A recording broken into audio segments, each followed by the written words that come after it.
నువ్వే కావాలి, యేసుకు నువ్వే కావాలి. నిన్ను రక్షించగోరిన తండ్రికి నీ హృదయం ఇవ్వాలి. నిన్ను హెచ్చించగోరిన రాజుకి నీ హృదయం ఇవ్వాలి.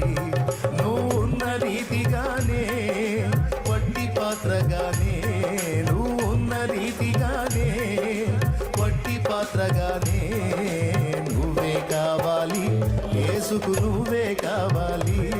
నిన్ను హెచ్చించగోరిన రాజుకి నీ హృదయం ఇవ్వాలి. నిన్ను రక్షించగోరిన తండ్రికి ఎట్లా నువ్వు ఉన్న రీతిగానే వట్టి పాత్రగానే. వట్టి పాత్ర అంటే ఏంటి? ఖాళీ పాత్ర. దేవుని మహిమాయుతమైన కార్యం నీ ఎడల, నా ఎడల, మన ఎడల జరగాలంటే ముందు మనల్ని ఖాళీ చేసుకుంటాడు దేవుడు. ఎందుకంటే మనం లోకపు చెత్తతో నింపుకొని ఉంటే అందులో దేవుడు తన మహిమను నింపలేడు.